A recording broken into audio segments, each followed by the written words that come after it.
So here's an intro before the intro. Wait, what? What does that even mean? Whatever. Hey guys, just a quick note. I've been getting a few questions and emails, and people have been asking me where to find the show. If you're listening to this now, you've obviously found it. My home is Podbean, but you can also find it on iTunes, Stitcher, Google Play, a couple of other podcast places I found that I can't remember off the top of my head because I'm lame. And now you can find it on my YouTube channel, which is youtube.com/O'ReillyDrums47. If you go to iTunes, please, if you wouldn't mind, give me a rating and a review. 5 stars if you like it. 4 stars if you kind of like it. 3 stars if you don't like it. And if you really hate it, just don't tell me because I don't want to know. Also, I never give disclaimers at the beginning of any of my shows because I don't really care what comes out of my mouth. However, Travis and I in this episode do have a discussion about the F word, so there's about a 30-second spot in here where there's a lot of them. So just be warned. And stay tuned to the end of the show for something really, really, really cool. So now here's the actual real intro. The Barstar Podcast, hosted by Stephen O'Reilly, is a podcast about working musicians, their friends, and their opinions. Stephen is a musician in Louisville, Kentucky, who has... Wait a second. This guy's a drummer, not a real musician? Somebody gave a drummer a microphone for his voice? The hell? Unreal. Unbelievable.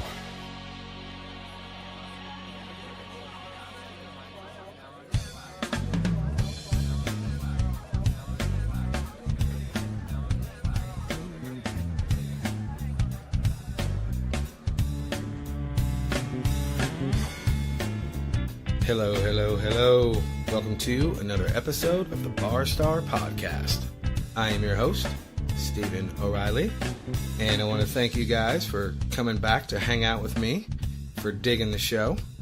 I hope everybody had a good week. I hope everybody is doing well, and I hope, as always, you guys went out and did some shit. And I am not flying solo today. I am hanging out with my buddy and my tattoo artist, Mr. Travis King. Hey. How are you, sir? I'm doing good. How are you? I'm fantastic. Thanks for coming over. Thanks for hanging out. Hell yeah. Anytime. So how's things? How's life? Good. Busy. Busy as hell. Well, busy's good. Yeah, it's good. That means I'm making money. Well, yeah. I've got to pay for my wife.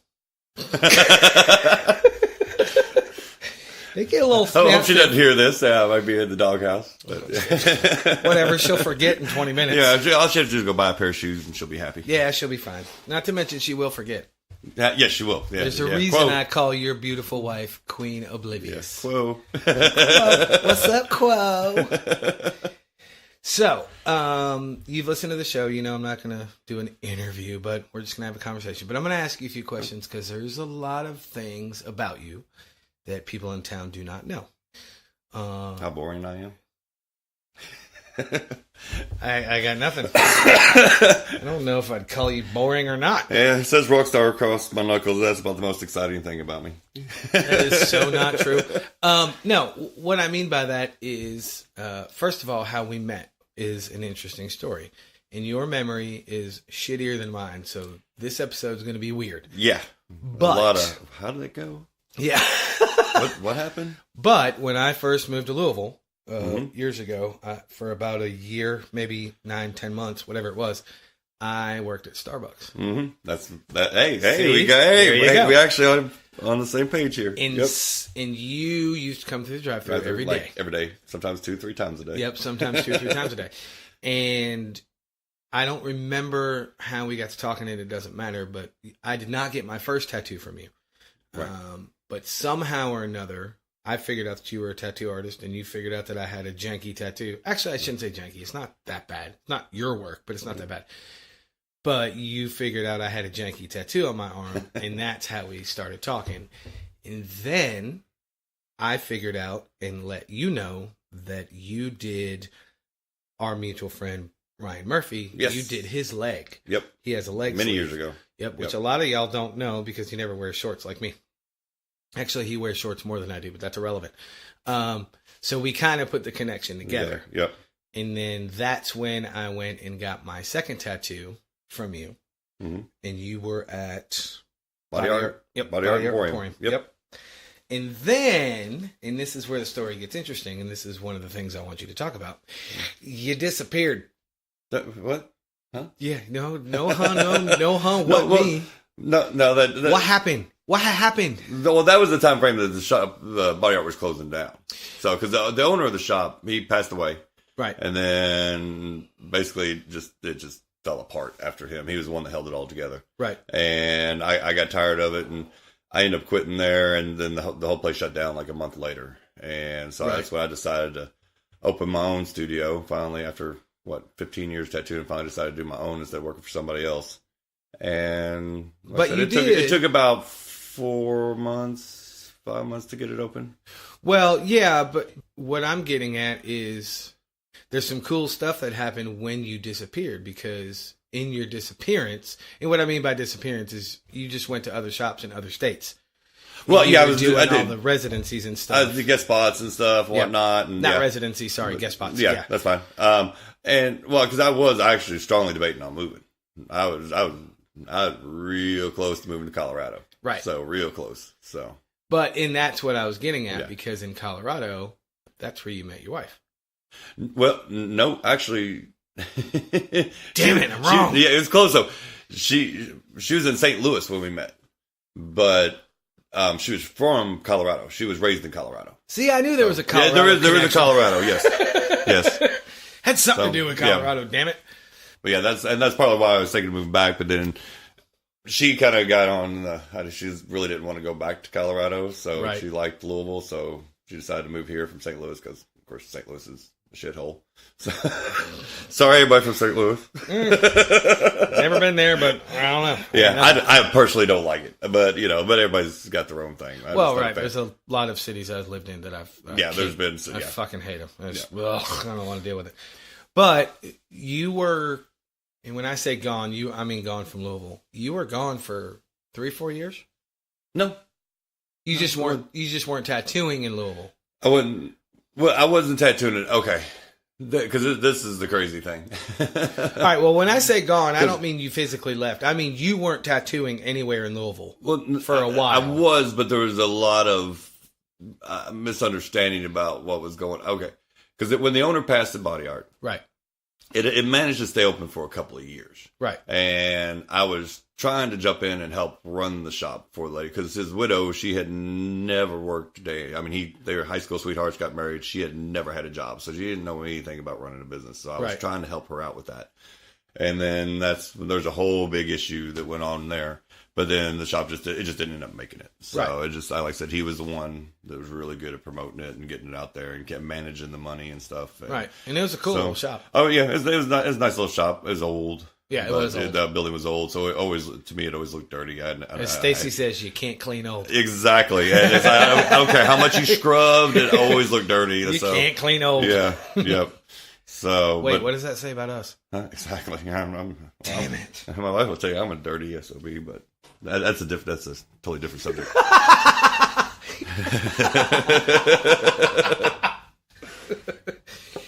So anyway, you decided to open your own shop. When did you open Prophecy Inc.? Let's see here. Oh God, because that's another part of the story. Because mine and my wife's anniversary is April 4th. And we actually got the shop opened up on April 5th. Now, of course, that many different years later from we got married when we opened the shop. Right. But, yeah, so that year is 2012, April 4th of 2012. It was the night before we was getting all of our final inspections to open up. And I literally spent all night working on the autoclave because all of a sudden the autoclave I had just stopped working. I remember you telling me that. And yeah, so that was a really shitty anniversary for her. So fortunately, she put up with me. She knew what we were trying to do, so she accepted it that year. So well, and one of the reasons why I want to talk about it is I remember, and I saw a post on Facebook, something about a new tattoo shop opening, and you had done the tattoo on my right forearm. It was the first one you did. Mm-hmm. And it was the last one you did because after that, body art closed and all that kind of stuff. So I went to a couple different guys, and I'm not speaking bad about any of them. They were great tattooers, great tattoo artists, excuse me. I just didn't. It wasn't you. You and I kind of had a kinship, a friendship, Kind of a rapport. Yeah, we had a great rapport, and we're both huge Prince freaks, which we'll talk about that later. Yes. But I remember seeing Prophecy Inc. and I saw the logo, and I went, "That's pretty cool." And then I saw your name, and I went, "Holy shit!" Yeah, I made my appearance. He's back. He's back. And I remember, and you probably remember me telling you this. I remember running in and telling Stacy, I said, "Oh my God, my buddy Travis King's back, and he's got his own damn shop." She goes, "Who the hell's that?" She didn't know who you were, right? Because when I first met you, her and I weren't together yet. I hadn't met her yet. Yep. So anyway, I went through the whole thing, and then I messaged you on Facebook, and you were like, "Who are you?" And it took you a second. It took me to remember. Like 2 messages. Well, my memory's horrible too. Yeah, because I got to see somebody like every day for like 3 years straight before I remember their name. So. Yeah, guys, you think my memory's bad? Travis King's memory sucks. Oh, it's horrible. Hell, one of my longest running clients got it, Dave Green. He had Hi, Dave. Yep. Hey, Dave. He had a bunch of Giger babies on his leg, and I could never. Dave, how simple is that? Could not remember his name. So for like the first 4 years I was tattooing him, he was Giger Baby Boy. That was his nickname. Hey, Giger Baby Boy. Hey. That's the only way I could remember him. So yeah, that's how bad my memory is. If I've slept, I've forgotten it. So I had a friend that used to say that. Man, did you did that? Dude, I don't know. I've slept since then. Yep. Exactly. That's pretty funny. So you opened your own shop, and you've been, from my vantage point, you've been killing it ever since. And before you open your mouth, I love your shop. And I'm not saying that because you're sitting here. Anybody that knows me knows I rave about your damn shop. I love your shop. And the thing I love about it the most as a heavily tattooed person, it's not a quote street shop. You can't go in there and pick something off the wall, and that makes me retardedly happy. Yep, that's one of my things. In Louisville years back, all it was street shops, right? And 15 years I worked in street shops, and I was one of the early guys in the town to really push. Pause that for 1 second. For the listeners that don't know what a street shop is, think when you go down to the beach and you pick a tribal piece off a wall. Yep, exactly. That's a street shop. A street shop is a shop that has a bunch of flash. Flash is all the images and stuff that are hanging on all the walls where you just go, hey, give me C14. And slap it here, and then, you go. Isn't C14 a Chinese combo meal? It probably is. It probably is. It probably matches up with the kanji on the wall. Anything says beautiful, it says Szechuan chicken.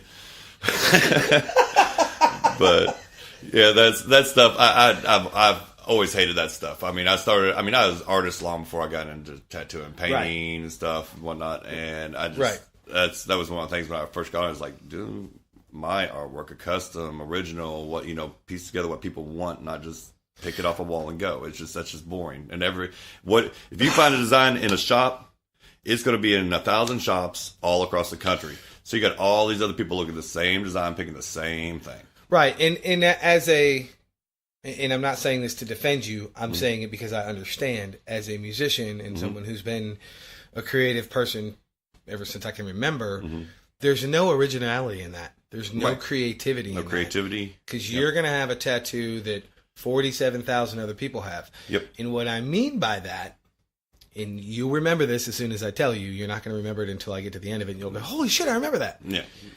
You did a matching tattoo on my wife and I. Stacy and I have, she's got on her right shoulder, and I've got it on my left shoulder, and it's lyrics to a Dave Matthews song. Dave Matthews, yes. Okay, I was wanting to say Dave Matthews. And when we're standing together, it makes a frame. Yeah.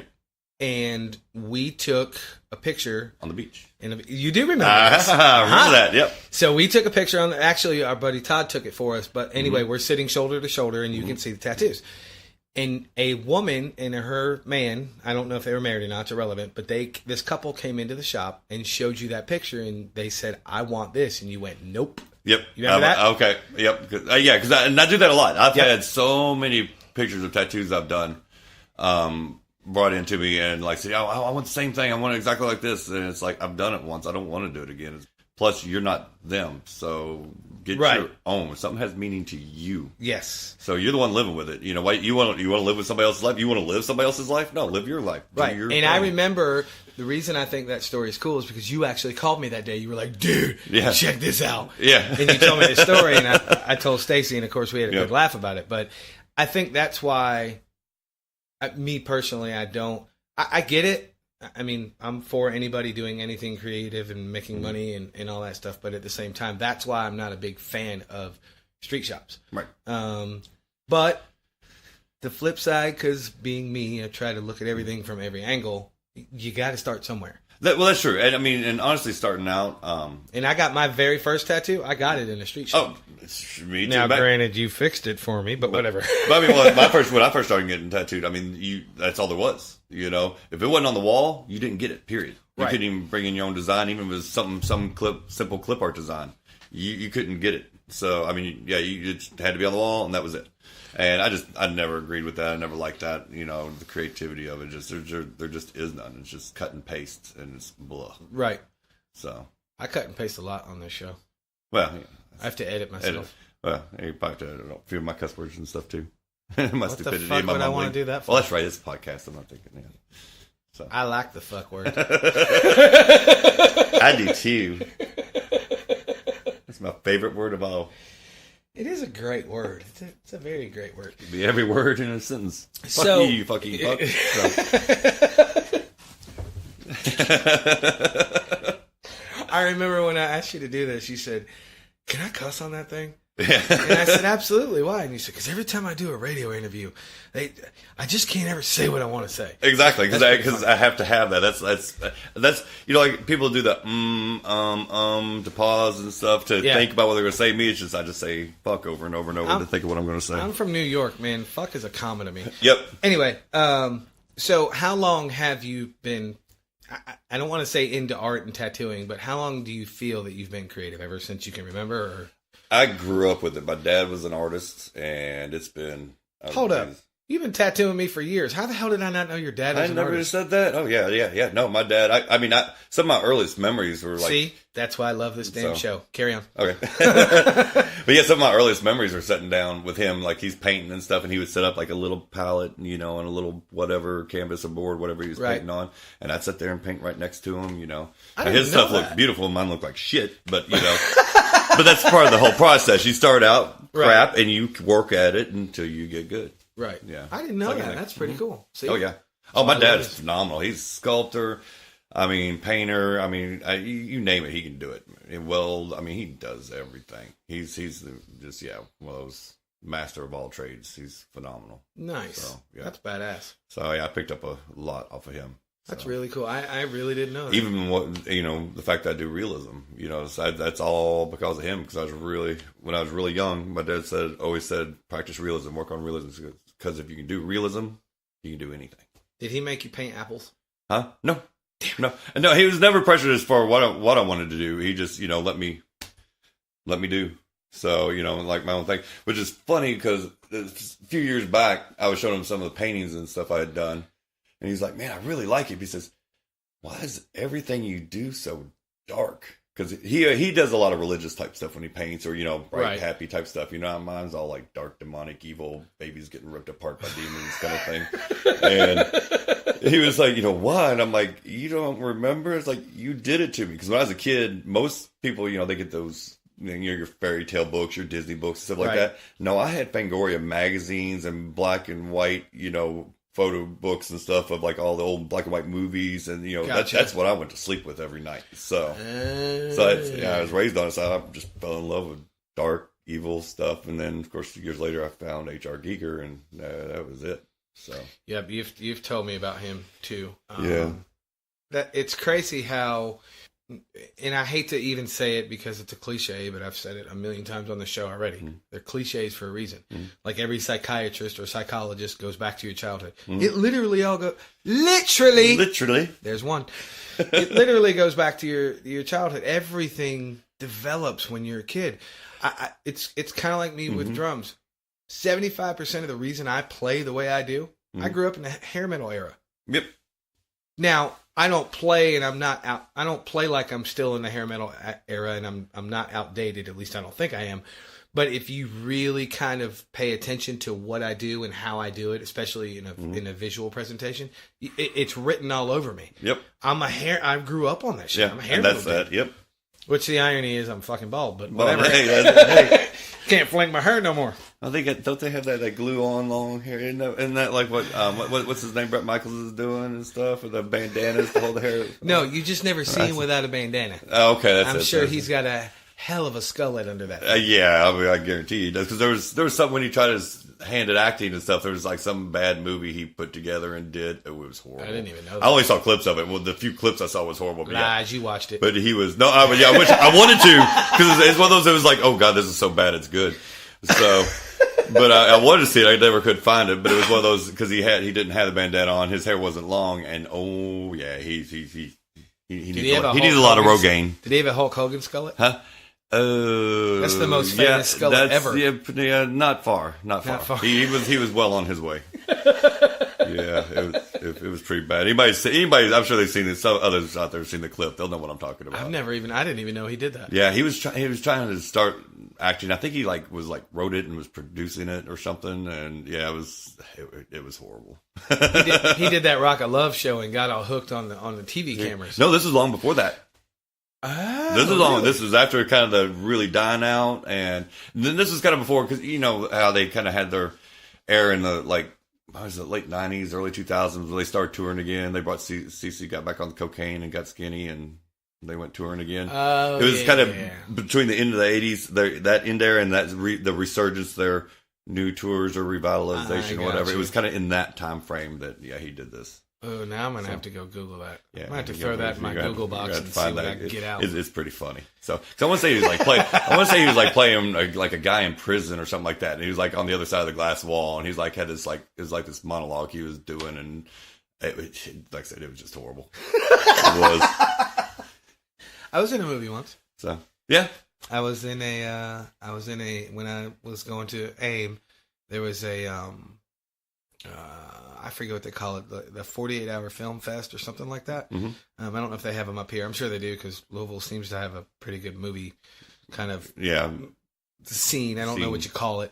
Anyway, the way the 48-hour film fest works is you get your people together, however many you've got. You got 48 hours to make the whole movie from beginning to end. I think you have to write. You got to write it. Everything. Yep, I've seen that. Yeah. Yep.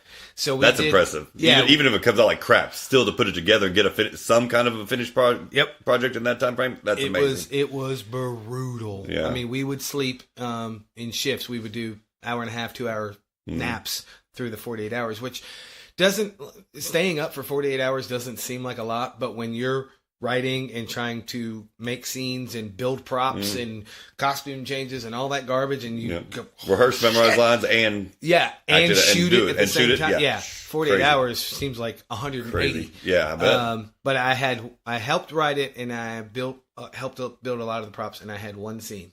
I was a bouncer. Awesome. Which is even funnier because at the time I didn't have any tattoos, so they put me in a long sleeve shirt and I was checking IDs. Awesome.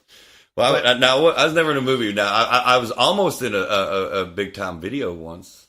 Oh yeah. And there's you remember Flaw, local band Flaw? Okay, yep. Yeah. They used to come into body art a lot when I was there, and I had done one of them's girlfriend had done a decent amount of tattoos on her, and they was shooting. It was their very first video. Mm-hmm. They had just gotten signed. They was doing their first video, and part of the scene. I can't even remember what the name of the song was, but part of one of the scenes they wanted is talking about pain and this and that, and so they wanted her in the chair with me tattooing her. So I was acting like I was tattooing over top of a tattoo I'd already done on her. Right. And they had this through this window that was to the next wall next to the station. They kind of zoomed in on her face and me, like I'm working on her. And so I remember when it came time on MTV for their big premiere, the world premiere, and they showed it, and it was nothing but the guys in the band in a bunch of woods. I'm like, what the hell? And the next time they came in, I'm like, what happened? It's like, yeah, we put it together, and the producer or the record company didn't like it, so they shot a new one. I'm like, damn it. So I almost made it big time. All right, so You've listened to the show. Mm-hmm. You know one of the sections I do is social media issues.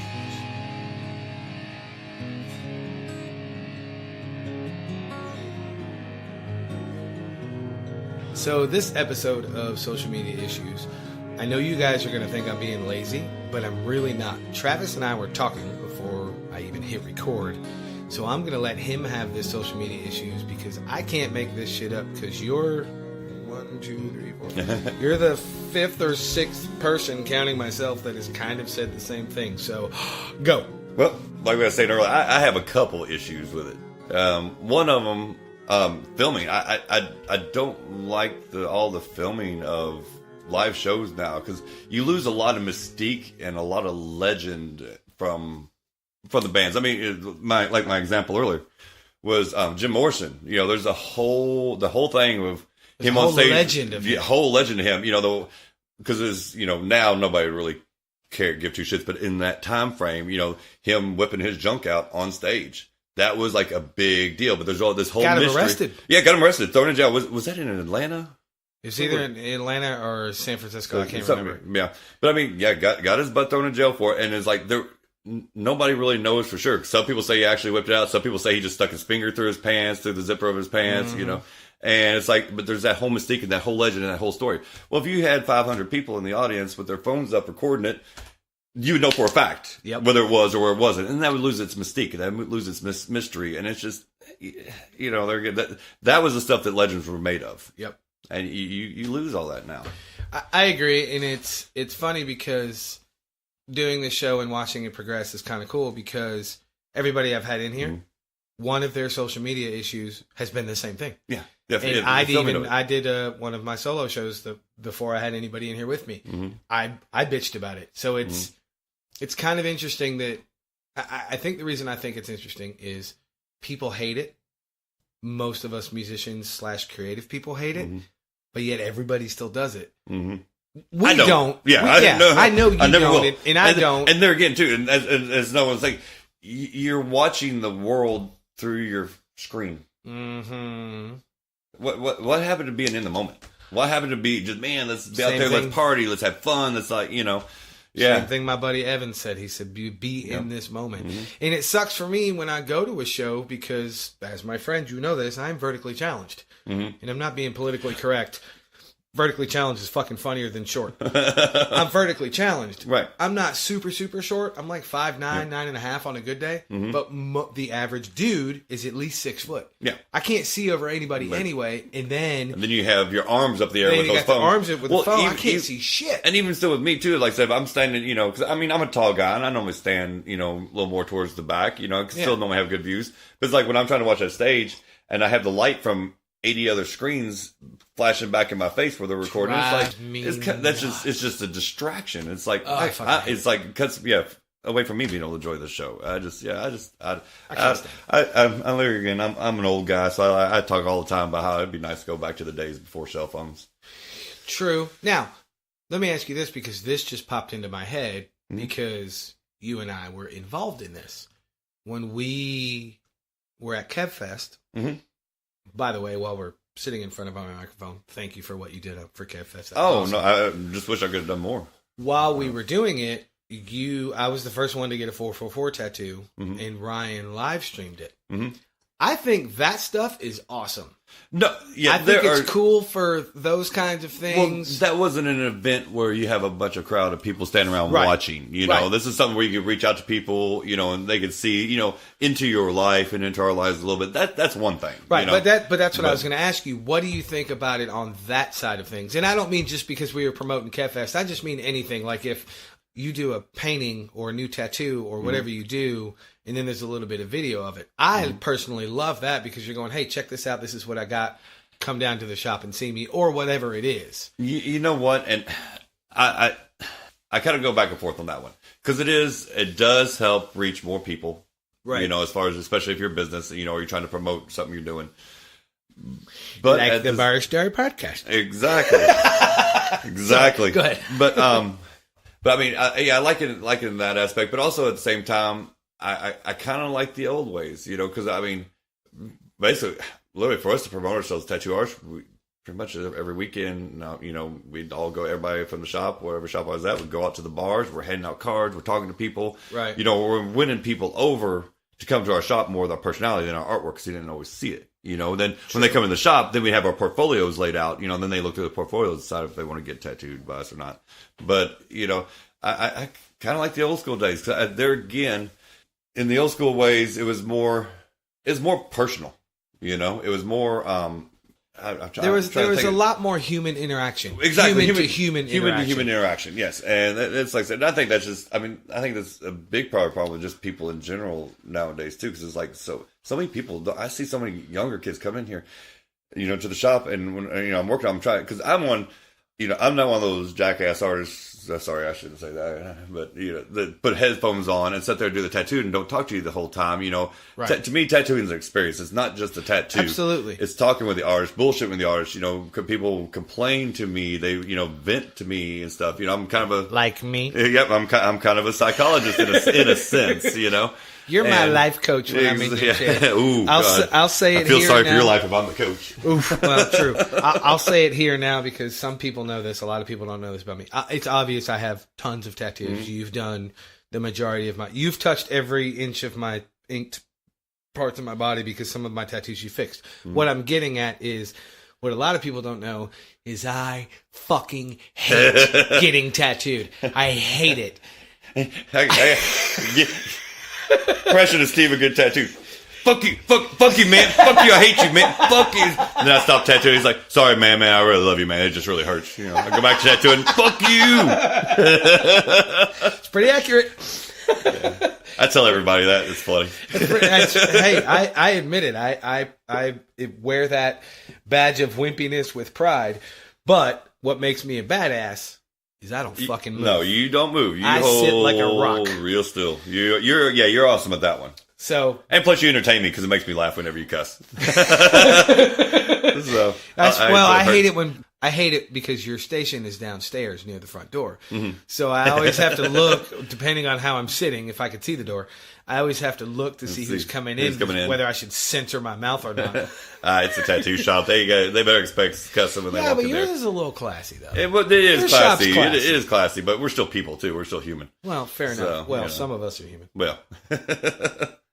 But yes, yeah. I like the whole experience of it. All jokes aside, I really do hate getting tattooed. I can't stand the pain of it, blah, blah, blah. But it's worth it because I love the end result and all that. But right. the actual experience of going and hanging out with you, and we talk about all kinds of things, and inevitably it always turns into a Prince discussion.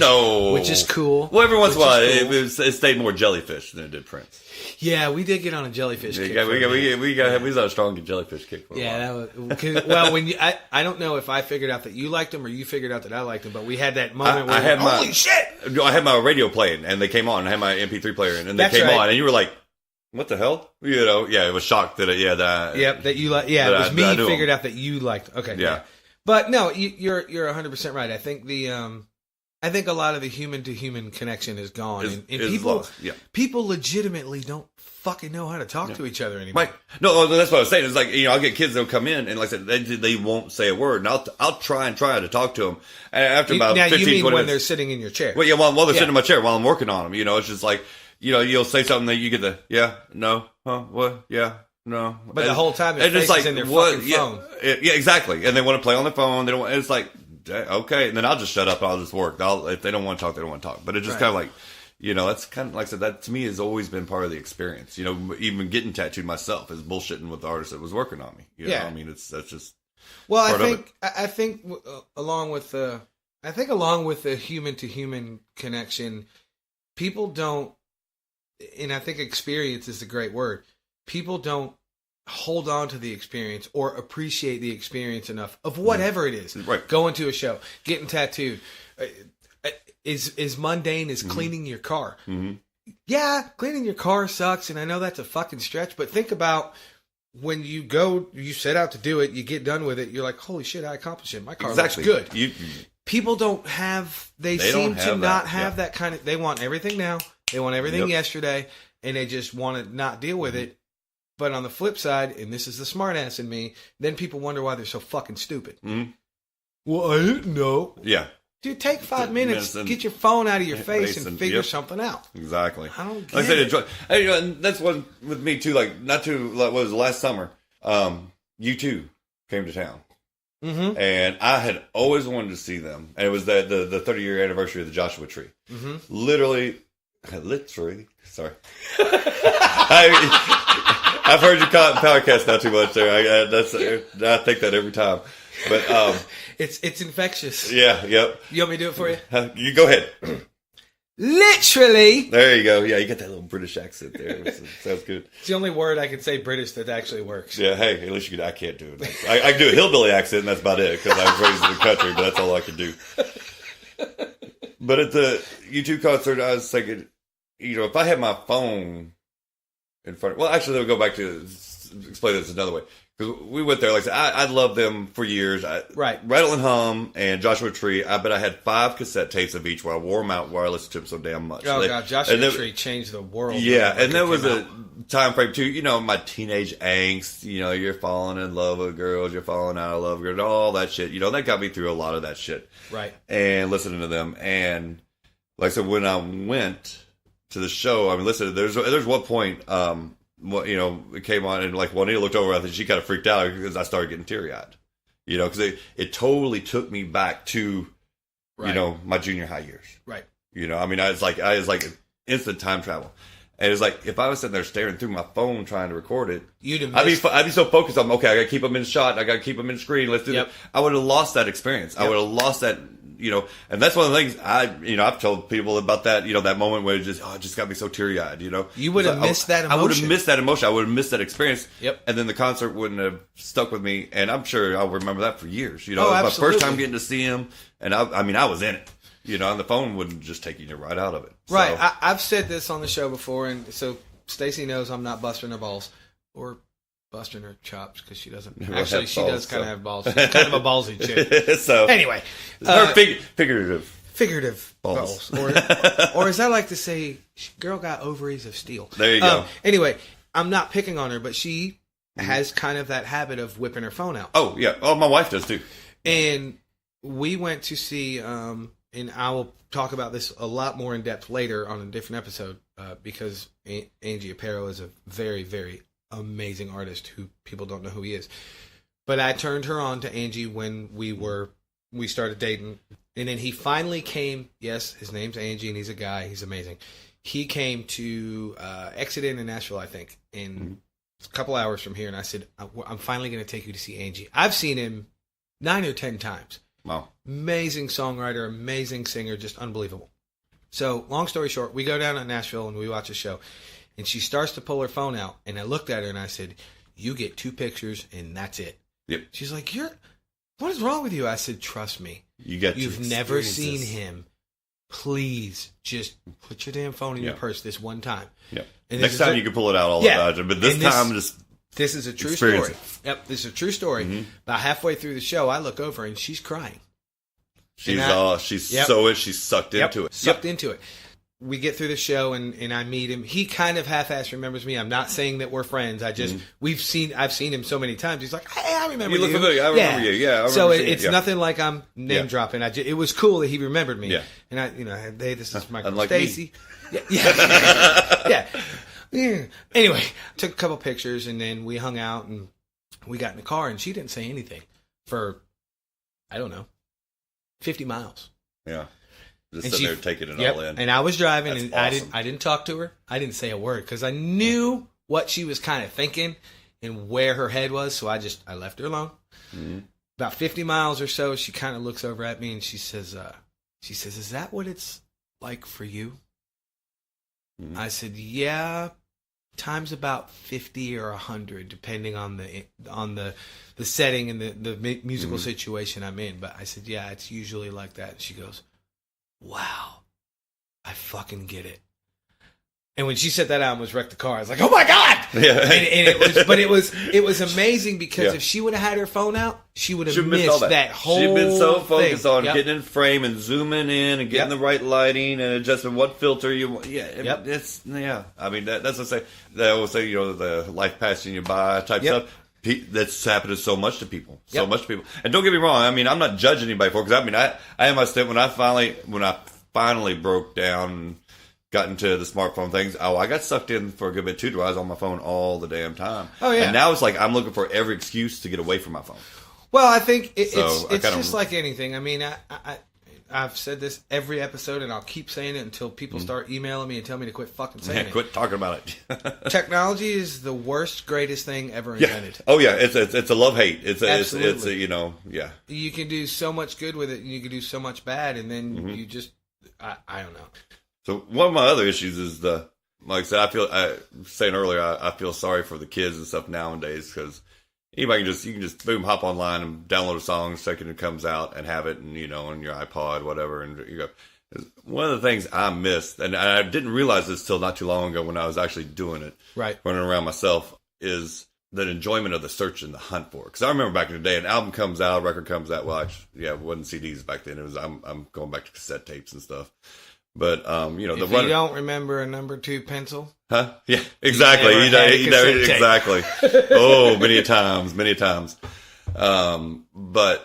you know, that was part of the enjoyment, was running around to all the different record shops and stuff like that, trying to find the one that hadn't sold out of it yet. You know, that was part of the excitement. You know, when we were talking, I called it the ritual. Yeah, the ritual. Exactly. I mean, that was a big part of the excitement when you got it and you blared it all the time, you know, and then of course all your buddies over, hey, make me a copy, man, make me a copy, you know.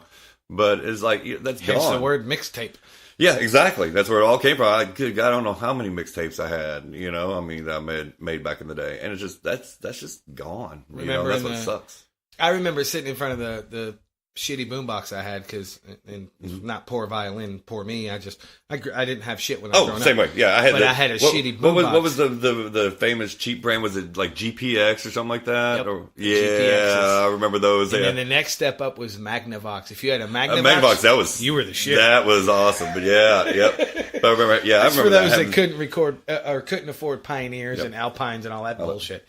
But I remember sitting in front of that shitty boombox, listening to the local rock station, whatever it was, trying to hit. Yeah, see, it's been like 4 hours, man, waiting, and then you got pissed off because the damn DJ wouldn't shut up and talk through the whole intro of the song. You're like, oh, dude. Yeah, see. Yep. That's the one thing. But where it was so much fun. So like that's one thing that kids just will never. They'll never experience now, and it's like, and they think it's funny in this because I teach. And I get teenagers, and I talk about some of the, quote, old stuff, and they just look at me like I'm a moron, and I'm going, come on, man. That was a great Everything time. is at your fucking fingertips. Yeah. You don't have to You don't work want for anything. Shit. No. You don't work for it. You don't want for it. It's just there, and it's like, man, maybe that's part of the problem with, like, kids nowadays with that whole entitlement and stuff, you know, and maybe I'm just an old fucker, and I don't understand today's generation. I don't either. Enough of that shit, because I want to talk about something cool. Okay. Because you're not a musician, I can't do stories from the stage. But in your honor, I've got stories from the chair.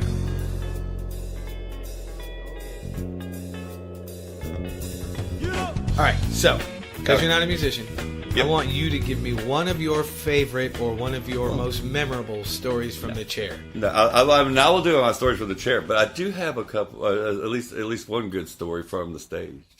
Do you? Yes, I do. You're making me look like a fool on my own show. No. But I don't know if I've told you about this before, but I think I've mentioned some friends I had from back in the day. Ronnie Jones and Shane Wiglow, guitar player. They used to be in a band called Jonesin'. Yep. Yeah, that rings a bell. Well, I used to hang out with that. You know, my old roommate Jeff Phillips was the bass player for the band. Like I said, so I was hanging out with them like all the freaking time. We have to have thousands of hours of conversation between the two of us. Now that I think about it. Yeah, because that's why it took so long for that to ring a bell. We've got a lot. How many hours do you think I've got in my arms, in my leg? Gee, I have know, no squirrel clue. Moment, I'd say at least 100. We've got total 100 hours or more. Yeah, I'd say more. So but I'm a bad judge of time, man. You are. You're terrible. Anyway, carry on. Yeah, but they had their group at the time. It was called Jonesin'. The band was called Jonesin', and they had this little segment in the middle of their show that they would do, and they called it Bonging with Jonesin'. So, and I was the one every time, the first one, because they always try to get a few people up on stage. But I was always, every time I was the first one because they knew I'd do it. So I hop right up on stage and do a beer bong on stage with them. Yeah, nice. I did have a good God. At least I don't even know how many times I did a Tiger. So yeah, I was way back in the day. Way back in the day. I never saw the Toy Tiger. I was here. It was a gone. beautiful, disgusting, nasty, wonderful place. It was the old '80s rock bar. Is really what it was. It was, and I get that. In I guess while we're talking about the Toy Tiger, because I'm not from here, I can say this and not feel a damn bit bad about it. There's a few people in Louisville that just can't get over the past. Yeah. I mean, I was gone. The bar's gone. Leave it alone. Yeah, exactly. I mean, but coming back. Yeah. Only time I talk about it is if I'm just telling some stupid story. No. I get it. But I mean, not... but I know some people. I mean, there's still people going out trying to find and wear around Toy Tiger T-shirts. It's like, really, it's gone. It's over. It's anyway. Sorry, carry on. But so that's my one. You do have a stage story. So I do have a stage story, but yeah, no, but I think one of the funniest ones, because I'm kind of jaded over the years, so I don't find anything like that crazy to me. But I have to kind of go back to when I first started tattooing and kind of get. So this is your story from the chair. This is my story from the chair. Yes, right, cool. Story from the chair. Very early on, I'd maybe been tattooing 6 months, so I really wasn't experienced at all, and had this lady come in. Oh, you were a newbie. I was a newbie. I was a baby. But no, I had this lady come in. It's kind of one of those two. Because this was a time frame where it was just starting to kind of get those soccer moms and stuff coming in. Right. I mean, when I first started it, I mean, it was still, your bikers and your Crips outlaw and culture, your outlaws and all that, and military, and that was it. If you tattooed a chick, she was a biker chick. But and she could probably whip your ass. She definitely whipped my ass. So especially that time frame when I was 6'2" and 130 pounds, man, I was all bones. Anybody whipped my ass. But yeah, but had this lady come in, and she is dressed really nice. She had this little sundress on, and she wanted this little design on her hip. So I got it ready for her, and I asked her if she wanted a curtain for privacy, because I said she's going to have to pull her sundress up so I could get to the area. And, so I don't want her exposed and, for everybody. She's right. like, oh, no, don't worry about it. She's like, I'm not that bashful. It's like, okay, I'm just assuming, got her underwear on. She'll just pull it up a little bit and keep it, as modest as what we can. So while she's standing there, I turned around and I started setting up my station and getting everything ready. She's kind of standing behind me and we're kind of chatting a little bit. And then I turn around to, tell her, okay, come over so I can, lay the stencil. And she's wearing nothing but her high heels. So, yeah, I was kind of like, but so, yeah, exactly. And I mean, she was, at this time frame, I was in my mid 20s. I'd say she was like, probably about my age, or maybe a little older, late 40s, early 50s, somewhere around there. And, she had a very nice body. She paid a lot of money for it. You could tell. And she wanted to show it off. Well, so, good for her. And it was the funny thing, but so we laid stills later down, and you get guys coming into the, the room, and they'd be like, "Oh crap, sorry," trying to leave. She'd be like, "No, come on in, I'm fine." So, yeah, she was just looking to show it off. But yeah, that was pretty fun. That was one of my early shockers. So that's pretty good, though. Yeah. That's pretty. Yeah. Well, nobody got hurt. No, nobody got hurt. Everybody got an eyeful. No. At least she wasn't ugly. Yes, she was not ugly. She was a very pretty lady. Well, now one that kind of got her, maybe say emotions hurt. I had this one girl too one time. She came in, she was wearing scrubs. Same thing, she was getting tattooed on her hip. And so, is one of those, she had scrubs so she could pull them down, so we didn't put a curtain or anything. There was no need for it. She had a couple friends with her. And I don't know what it was, sensations or whatever, but she enjoyed it a little too much. And at one point she had to reach down and grab my arm. And she just convulsed away.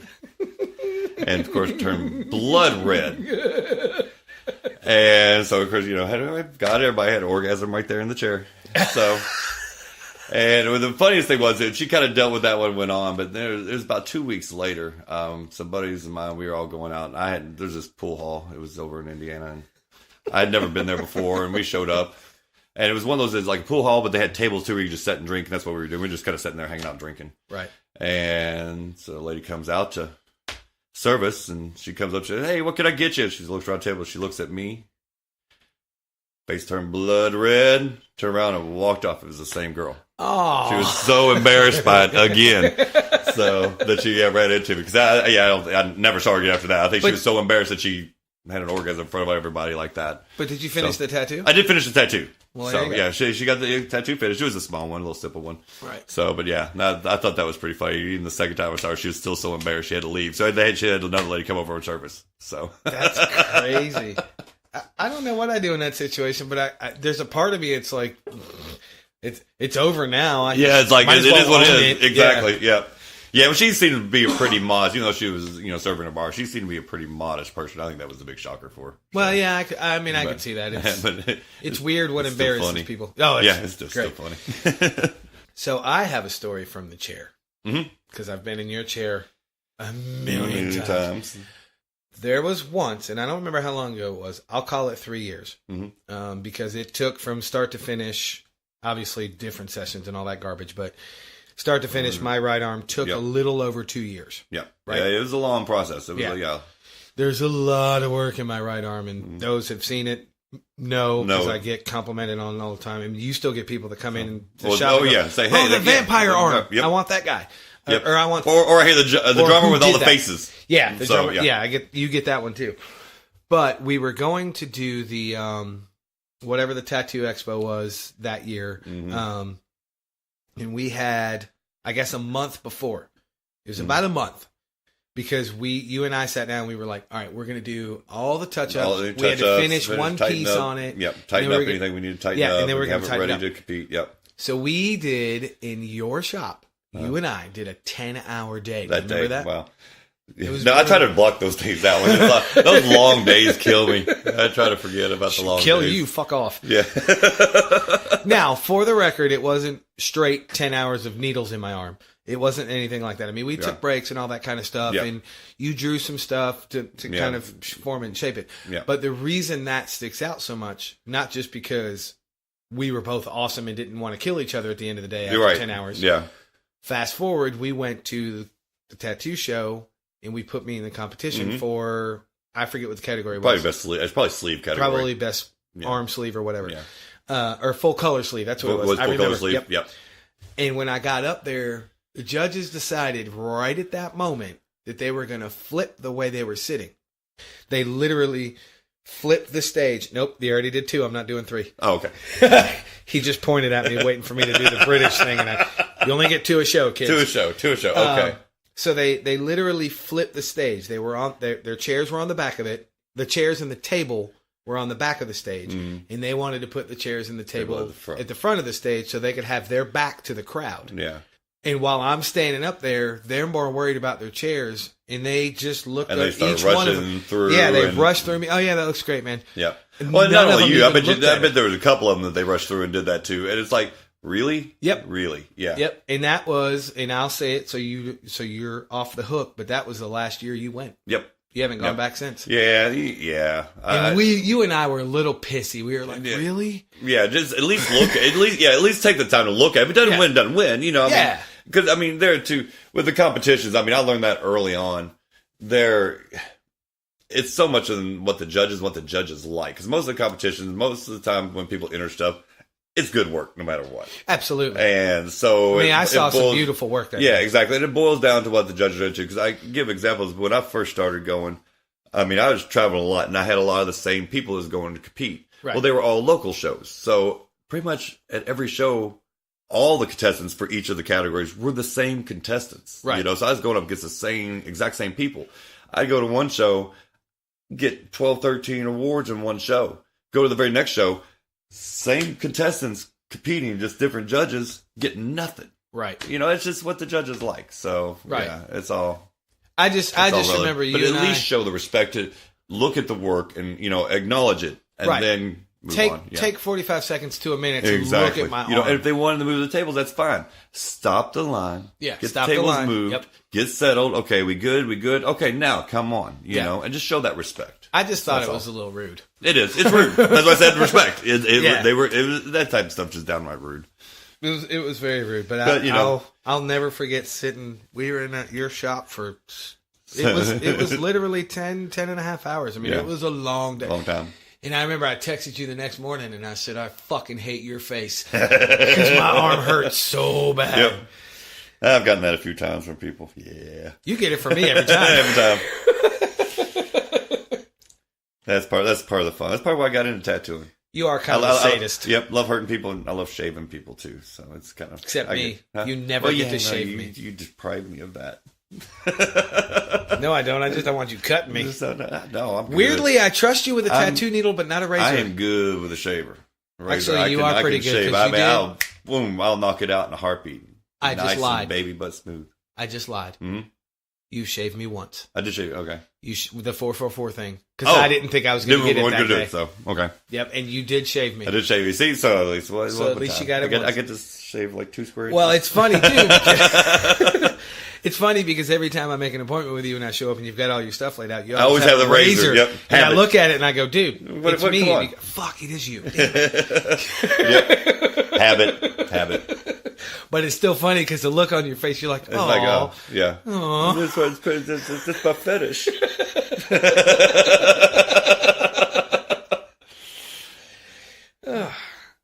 All right, so let's move on to what are you listening to?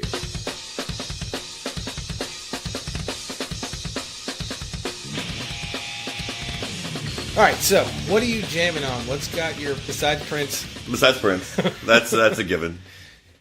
You know what? I've not been getting into new stuff lately. It doesn't matter. I've been going back to a little older and kind of revisiting. This is the one, of course, everybody at the shop's been giving me shit for it, but I think it's just one of those growing up with and listening to it. You know, my mom listening to it. I have actually been getting into Neil Diamond. Now, don't kick me out of the house. No. I cannot show you because of where it is located in my house. Mm-hmm. Or actually, it's in my office, but it's behind you and you can't see it because it's okay. Yes. I have 2 Neil Diamond box sets. Oh, awesome. Yep. And I am not throwing you under the bus, my friend. So, that's cool. And for anybody that decides they want to bust our balls, go ahead. That dude has written 5,000 songs. Oh, wow. He fucking wins. Yeah. Yeah. Oh, yeah. Well, anybody that can crank out 5,000 songs, that's crazy. Well, I remember when I was younger because my mom had this old white Monte Carlo that had an 8-track player. Yes. And that was all it had. And she had 2 8-tracks. One was Elvis, and the other one was the Jazz Singer. That's a great record. The Jazz Singer was freaking awesome. You ever seen the movie? Oh, yeah. Yep. Yeah. See, I actually like the movie because I like the whole build of the story to that final song. That the struggles, the back and forth, because it's life. You know what though? So, and we'll talk about this in a second. But I think I need to go rewatch that because I made you rewatch Under the Cherry Moon. Yes, I'm going to go rewatch it. Yeah. Oh, and so I've watched it a few times now again since then. Just because what you gave me that perspective on it, it was like holy shit. Now it's genius. All right, we'll get to that in a second. Yep. Back to Neil Diamond. But no, I've really been getting back into Neil Diamond. Like I said, because we had that talking about being young here, and one year Neil Diamond was coming to Louisville, and it's like, you know what? It's like, I like the music, but he's much older at this time. He just came last summer. Oh yeah, I know. But now this was probably about 16 years ago, 17 years ago when he came. But he's still older. I'm starting to think, I want to hear about. I was one of those. I'm sure he's not going to sound the same. He's not going to sound like that 8-track. He's not going to jam out on stage and get around and stuff like that. But my mom loved him, and I would take her to Elvis, but of course he's dead. So, and that's the next best thing. So I took her to that, and I tell you what, that was one of the best freaking concerts. He did it in the round.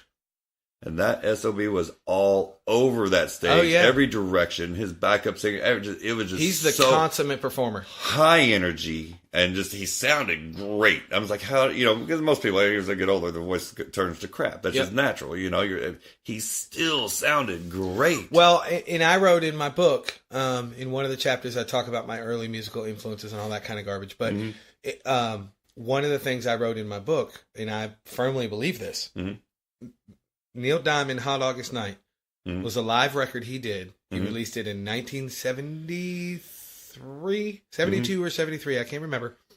I still think it's one of the greatest live records ever. And the reason I think that is not only were the songs great, it's one of the only live records, especially from that era when they were doing all the live albums, they didn't touch it. They just recorded and put it out. They pushed record. Damn. They pushed stop.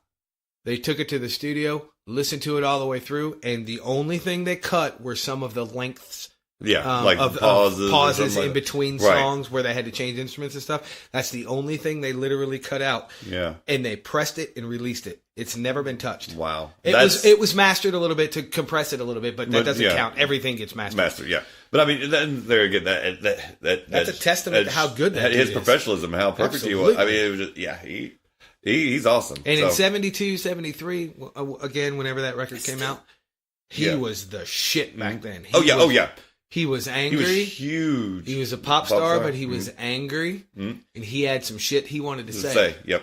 He was amazing back then. Yeah. So, like I said, I've been a fan. Have you ever heard that record? No, I haven't. I have not. So, like I said, I'm just king. I said I'm just getting back into him now. I'm going. All right, I'm giving you homework. Okay, I will. Hot I will do August some night. Hot Listen August to that. night. So find the deluxe version. Okay. Because the deluxe version has 5 or 6 songs, I can't remember off the top of my head, that weren't on the original release. Okay. They re-released it, I guess, like in 2000 or something. Okay. Actually, it might have been 2002, 30th anniversary, whatever. Okay. They re-released it, and they put those extra 5 or 6 songs that were... he did them at the show. So they just left them off. They just cut them out in the original. Yep. But no, that's a great record. He's awesome. And then also, too, been back on, because I hadn't heard him forever, Meatloaf, Bat Out of Hell. Amazing album. I'm weird on Meatloaf. Tons of respect. No. His music, not him as a person. I don't know anything about him as a person. No, I'm just some of his movies he was pretty funny, but some of his records, mad respect for what he did and what he was trying to do. I'm not a huge fan of it. No, well, and here's the thing, and for me, it's not all Meatloaf. It's Bat Out. Him and Jim Steinman. Mm-hmm. Bat Out of Hell. Oh, even when he got back with Jim Steinman and did Back Into Hell. But that first one, because I mean, that was their younger years, the angst, the anger, the raw, and all that pent up energy, don't know what the fuck to do with it, kind of stuff coming all out on that album. That's come on, that was to me that album was just freaking amazing. Paradise by the Dashboard Light. Oh my god, even though it was a fucking 30-minute song, it sums up teenage years and life and regrets and it's amazing. And mostly that I know that's Jim Steinman because he wrote all the stuff. He's but I think there's a certain, we'll call it a mindset in certain musicians, artists, whatever you want to call them, but since we're talking about music, we'll call them musicians. There's a certain mindset that when you reach that level you're trying to get to, if you have the right mindset, you can keep going. Mm-hmm. And what I mean by that is one of my favorite stories ever. Dee Snider was talking about the record company was trying to get him to write another hit after We're Not Gonna Take It. And he said this in an interview, so it came from his mouth. Mm-hmm. He said, I'm sitting out by my pool with a yellow legal pad. I'm looking at my mansion, and I'm looking at my boat and my 2 cars and my motorcycle in the driveway. I just really wasn't pissed off anymore, and I couldn't write a fucking thing. Yep. He said, I got everything I was trying to get. I can't top myself. I'm not mad anymore. I'm not mad, yep. It's interesting because there's other artists that have done it. Yeah. They keep going because they keep that mindset. They can keep that mindset. Yep. But it's like, and another band, Guns N' Roses. Yep. Appetite, oh my God. End all be all, love that fucking album. Great record. But everything afterwards, they got cushy. They got too much given to them. They got too soft. It's like, and don't get me wrong, I liked Use Your Illusion 1 and 2, but I liked it. Yeah. I didn't love it. Yeah. I didn't play those albums 500 times, 600 times, 700 times straight through like I did Appetite. Yeah. Appetite changed the landscape. And as I said, it was just, that's one of those, like I said, they just, that edge. They just lost that edge. Some people can if they stay in the right mindset. I agree with that one. Yeah. But that's not an easy thing to do. And that, honestly, for people that can, even says more to their ability. Yep. Because, I mean, it's hard to stay in that angry mindset when you get everything you want handed to you on a silver platter at any moment and any time. Absolutely. You want to hear a little cool piece of history? What's that? One of the bands I was in, Exit Left, we recorded a record in 2002, 3, something like that. Actually, some of the music in the show is from Exit Left. The Social Media Issues music is from that record. Anyway, we recorded it at one place and we mixed it at another place. Mm-hmm. The place we mixed it at, tiny little studio up in this place called Houston, Georgia, which is 30 miles north of Atlanta. Mm-hmm. Walk into the studio, tiny place, and over in the corner, there's this big ass tape machine. I look over and I'm like, that's kind of cool. By 2003, everybody's doing Pro Tools and shit. I don't know if you know the story or not. No, I don't think so. I'm looking over at it, and the guy goes, "That's pretty cool, isn't it?" And I said, "Yeah, man, that thing's huge." He said, "Go look at the plaque on it." I went, "What?" And I walk over, and on the left side of it, there's a tiny plaque. How big would you say that is? 8 by 8 inches. We'll call it that for audio purposes. It was the ADAT machine, the reel-to-reel tape machine that recorded the drums for Appetite for Destruction. Oh, Steven Adler. Wow. Yep. Wow. So I'm literally standing in front of a piece of history. The studio out in California started with an R. Doesn't matter. It started with an R. I can't remember the damn name of it. Somewhere in the late 90s, they sold a lot of their gear so they could upgrade to all the new technology. Yeah, probably more digital. Yeah. Well, it was the beginning of the digital switch over. Yeah. But anyway, long story short, this dude, through 2 buyers, wound up with this ADAT machine. And it was the real one. It was legitimate. Yeah. It wasn't a knockoff, somebody claiming it. Right. It was really it. And the reel that was in it was one of the last songs they did. I don't remember what it is, so don't ask me. Right. But it still had the actual song on the reel. Wow. That's cool. I remember standing there going, I stood there for like 20 minutes going, this is getting kind of creepy. I kind of want to hump this thing. This is kind of weird. I got to go outside. But yeah, so that was kind of cool. I got to see that machine. That's awesome. That's really cool. That's kind of excitement when I went to Paisley Park last year. Fuck you. Yeah. Oh, seeing the cloud guitars he played. Fuck you. Outfits he wore. The recording studio he recorded. Fuck you. And you would love that recording studio. Fuck you. The imported, that's the rest of the show, kids. Fuck you. Yeah, the imported Italian marble he had. He had to have the main recording studio. They had to go in and have it re-engineered to hold the weight of the marble. It's literally floors, walls, ceiling. This special Italian marble that he had. That was one. After he got the marble put in, they said that's the one he recorded all the time. He didn't go into any of the other studios. He was only recording that studio because it sounded so much better. Right. I guess we should tell people, you and I really do. You even more than me, but you and I really do have this love affair with Prince. Oh yeah. It's borderline creepy. Yeah. The one man I'd go gay for. I got nothing. Yeah, I can't. I'm sorry, but it's Prince. I mean, I love women. Don't get me wrong, man. But Prince probably said, "Hey, we're doing it." Okay. Okay. I actually agree. Okay, I do it too. Yeah, it's kind of. I mean, come on. But I don't, and it's not important how, but somehow through all of our tattoos, you tattooing me, we figured out that we have this affinity for Prince. Yeah. And I remember, of course, when he died last year.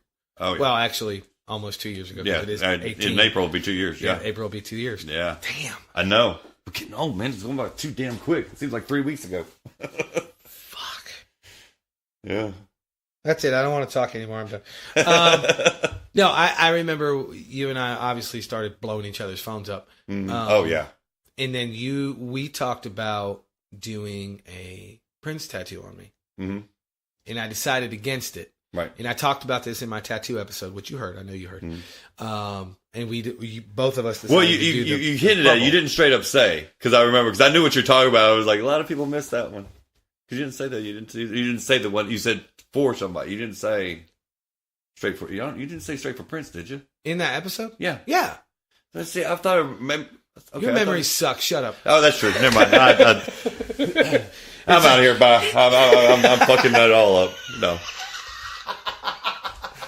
No, I did say it's for Prince because if you remember, one of the things we were talking about was I was going to do the logo and I decided against it because it was too obvious. Right. Remember me telling you that? That's true. And then, of course, you had to show me your Prince logo tattoo gun. Huh? What? Huh?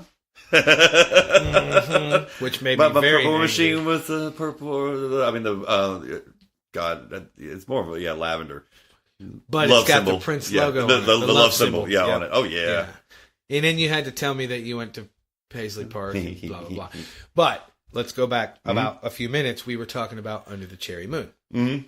You told me you hated that movie. No, well, it's like, I love the music. I absolutely love that album. The record that goes freaking amazing, but I'm like, it was just so Jim Carrey acting over the top It's like, this is what the hell, And I was like, because Purple Rain was a little more serious, Right. and I was approaching the movie with the outlook of like the Purple Rain, even though I know the Purple Rain acting wasn't that good either. But it's still amazing movie. But that's the approach I had. And then you came to me and was like, you said, no, dude. He says, you got to look at it this way. You got to look at it more, purposely being funny, being over the top. He's making fun of everything. And making fun of everything. And it's where like, I got that from. Recasto. Yeah. So, I mean, I was going to name a band Recasto. Oh, I totally was going to do that it. would be awesome. Well, awesome. no, because people are too fucking PC, and I would have gotten in trouble for it. Oh, well, yeah, true. Nowadays, yeah, true. Yeah. Anyway, right. because I had read this article, and I hadn't seen the movie yet. I had read this article, and the reason I hadn't seen it is because, like everybody else, everybody said it sucked. Right. The movie was fucking horrible. Right. So I read this article, and it kept talking about how people said that Under the Cherry Moon failed, and Prince would always say, it didn't fail. People just didn't get it. Right. And and whoever wrote this article, I don't and remember. I was the same way. I didn't get it. Like I said, and I love Prince, but he was still over my head with that one at that time. So I didn't. Yep. I can't credit this person that wrote the article, but they basically said, as they started researching it and hanging out with Prince and talking to him about this, that, and the other, he did the whole movie with that making fun of every other movie ever made. Right. So I went, okay. So I watched it with that in mind, and I'm laughing my ass off the whole time. And then I called you. You called me, yep. And I said, dude, check this out. And you got to look at it from this way. Keep this in mind when you watch it. And honestly, it didn't even take long. Like literally, once I had that in my mind and the movie started, hilarious. Now I will say though that the second movie, Graffiti Bridge. No, that's just kind of like just like the rock show. It's almost like you got to take it as a live stage. I looked at it as like a live stage show with the advantages of movie. No, of locale and movie and changing up. I looked at it that way too. So, I just that one didn't do it for me. Really? I own it. I mean, I own all three of them. Now the record, Graffiti Bridge. Love that record. Yeah. Oh yeah. Of course, but that one that's on the bottom. But obviously, Purple Rain and then Under the Cherry Moon. I've watched Under the Cherry Moon 40 times now. You know what? And honestly, I have to say, with the new perspective I have on Under the Cherry, I personally kind of put it there with Purple Rain. Oh, for sure. It's right. I mean, it's right good. It's just different aspects of different approaches. Yep. That's all it is. You can't. It's almost apples and oranges as a comparison. It really is. I agree, but I think with him, this is just my opinion. Knowing you'll probably agree. He was too fucking smart. Oh, he was way ahead of blood. Too creative. I am too smart. Waiting. There's a reason why they call him a genius. I'm waiting for a lot of the stuff to come out of that vault. Because I think there's going to be a lot of music. It's going to come out, and people will be like, "What the hell is this?" They're not going to get it. 30 years from now, 20 years from now, people are going to be everybody's going to do that type of music or something similar. You know what I'm saying? Yeah. He's going to, I guarantee, he's got stuff that's way beyond. Oh, yeah, for sure. He's Bill and Ted. He's Wild Stallions. I don't get that reference. Wild Stallion. Bill and Ted's Excellent Adventure. Never Wild Stallion. Never gave a shit. Oh my God, you got to watch that. That's like one of the ultimate comedy rock. Damn it, are you giving me homework on my own? Yes, show? you got to watch Bill and Ted's homework, Excellent Adventure. Fair. It's basically in the future, their music unites the world. Okay, I'll watch it. That's the end. That's the ultimate end of the I think the meaning behind it. I remember. And that's why they had. Yeah, well, you have to watch it. No. I was gonna say I remember seeing previews and the whole stoner thing drives me nuts. Yeah, there's a lot of stupidity. I mean, there's a lot of comedy, but it's like going towards that end result. Stupidity, I'm cool with. I'm a dumbass. Yeah, and then comedy, I love comedy, but that stoner stick makes me want to gouge my eyeballs out. I just took it as just the goofy dumbasses. I didn't really take it as stoners, but it's stoners, because they didn't really reference that. Not that I remember. Maybe they did, and I just forgot because they're getting my memory shit. All right, fine. Let's recap. But that's what I think. Prince. He's ultimately his stuff. He's a unite the world kind of type stuff. Because he was so about unity and everything. Anyways, I completely agree. And I think there's gonna be stuff come out of that vault that's gonna blow everybody's minds, and a lot of people are gonna study it for years because they don't get it. Speaking of the vault, you and I need to plan a trip up there. Yes. I'm down. Because you've gone, I need to go. Yep. I'm dying to go back. Yeah. Yeah. I remember you texted me pictures. I fucking hated you. But you did bring me back a gift. Yes. You're literally looking at it. New Power Generation tambourine over there. You're looking at it, sitting on my bookshelf. But let's recap. You have homework. Yes. You have to listen to Hot August Night. Hot August Night. Yeah, I'm going to write this down. Now I have homework. Yep. Well, we're sitting at my desk. Bill and Ted's Excellent Adventure. Yep. What about the Bogus Adventure? Wasn't there two? Oh, Bogus Journey. On the Bogus Journey.